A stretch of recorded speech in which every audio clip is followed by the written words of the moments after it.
Xalqımız birləşdi. Dəmir yumruq sayəsində torpağımızı işğaldan azad elədik. Neçə illər hamımızın gözüm kölgəli idi. Kimin sayəsində? Ordumuzun, xalqımızın, dəmir yumruğun sayəsində, Ali Baş Komandamızın sayəsində biz belə torpağımızı aldıq. Şəhidlərimizin sayəsində, qazilərimizin sayəsində. Ona görə də mən də bir elin sənətkarı kimi, bir aşıq el balasıdır. Allah elimizi, cəmaatımızı, musiqiçi el balası var eləsin. Bugündən sonra mənim Allah'tan arzumdur ki, hamımızın subayların toyunda birbirimize göz aydınlığı verək. Görüşək, birbirimize xeyir-dua verək. Bağlarımıza, nəvə nəsçələrimizə toylar qismət olsun. Gözəl yubileylərdə görüşək. Mən bu şehri, mən şair zat deyiləm. Nizamidən sonra heç kim şahid deyəməsin. Ələsgər babadan sonra heç kim deyə bilməz. Amma mən şair ocağındanam. Ona görə ki, Allah kəsənizə rəhməsin, Dədə Şəmkirlə mənim atam Xaloğlu, biz həmin ocaqdanıq. Ona görə də mən istəyərdim ki, bir bu qələbəmizə deyərdiniz ki, Aşıq İlqar, özüm də universitet, mən universiteti qırmızı diploma tutarmışam. Bax təsərrüfatı, Gəncə dövlətdə də müəllim işləyirəm hal-hazırda. Onu demək istəyirəm ki, deyirsiniz və sən nə dedin? Bu bizim qələbəmizə, bu gözəl günümüzə və sən nə dedin sazıyla? Mən də o şehri yenə deyirəm, üzr istəyəm, hamımızda mən şair zat deyiləm.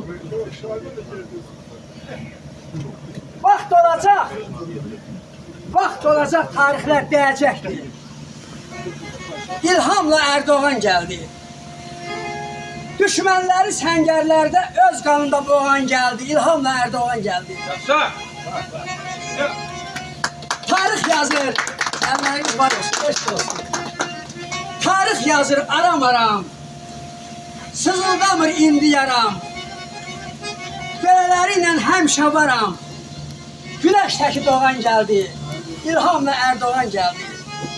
İlqar Nəcəfoğlu denən, biz qardaşıq əzəl gündən.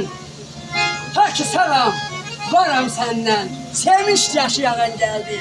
Sevinç gözlərinizdə həmişə, sevinç yaşasın, kədər olmasın. Sevinç yaşayan gəldi, İlhamla Erdoğan gəldi. Türk dünyasının iki böyük oğluna eşq olsun. Halkımız var olsun, qazilərimiz var olsun, veteranlarımız var olsun. Şəhidlərimiz Allah rəhmət eləsin, ruhları qarşısına hamımız baş əyirik.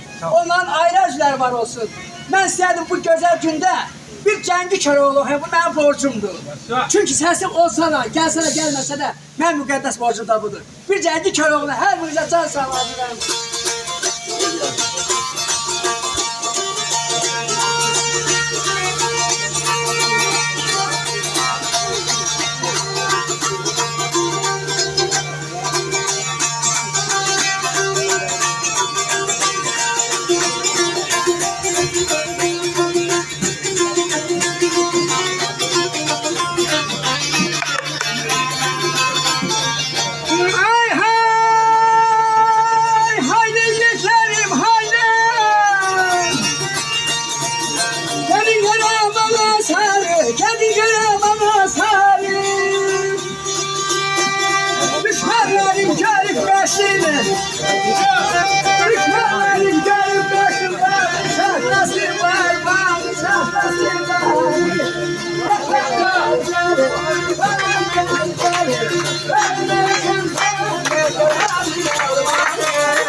Eşk olsun halkımıza.